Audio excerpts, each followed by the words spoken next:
Another kind of technique that you see in Zuni jewelry is known as cast work. And a good example is this necklace here that was created by Juan de Dios, who was one of two very famous 20th century silver casters who worked with C.G. Wallace. The two were Horace Iuli, who's often featured in the little postcards that you see of a Zuni person working at the workbench. And then Juan de Dios, who was one of the first casters who actually stamped his name into work as early as the 1920s. And so the kind of work that they often did were cast pieces such as bracelets and necklaces, and a particular design element that is very strong within the C.G. Wallace collection includes the little knife wings.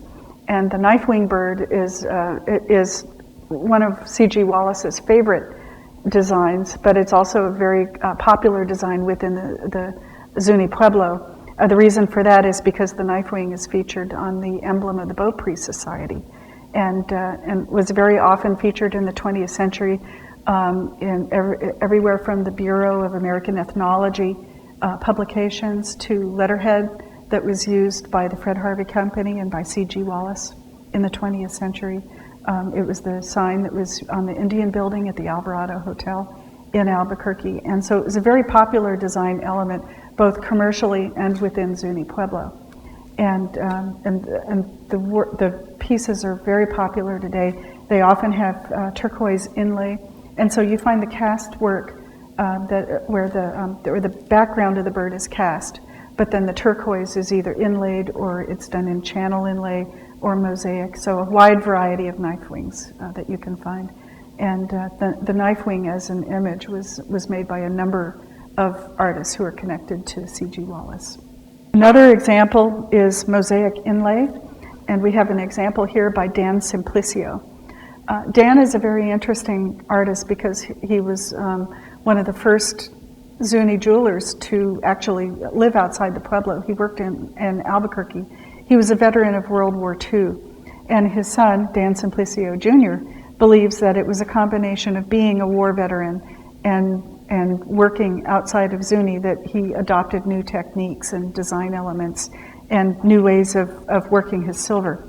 In this particular example, he's created a beautiful medallion with inlaid turquoise and coral and jet and a number of different elements, but using a Hopi rainbird design that was very popular with a lot of Dan Simplicio's work.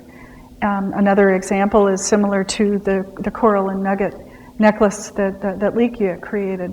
The difference being that a lot of Dan Simplicio's nugget work were actually hand filed so that he enhanced the nuggets, making them look more nuggety. And they're really beautiful that way, and you can see the tiny little filing striations in them.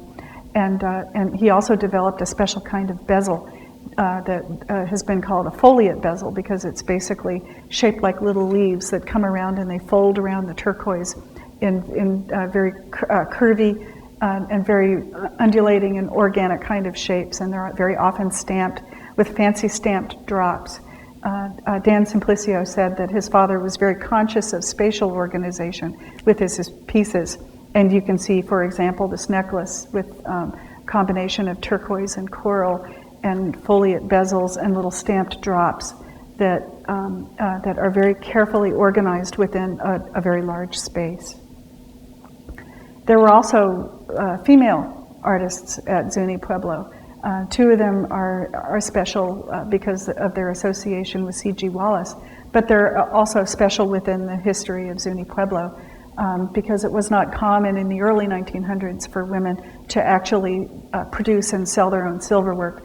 More often it was a family activity, and so the women and children would help polish stones or shape stones or work silver, but they wouldn't produce the final piece necessarily. But in the 1920s and 30s, in the post-Depression, when money was very hard to come by, it became more popular for women to develop the art of silversmithing. And so you have the silver workers like De la Casa Apa, who worked in the early 1900s and was the first Zuni woman to sell jewelry to C.G. Wallace. And this is a pair of earrings that she created, very simple and beautiful triangular turquoise stones, and very classy pair of earrings that she made.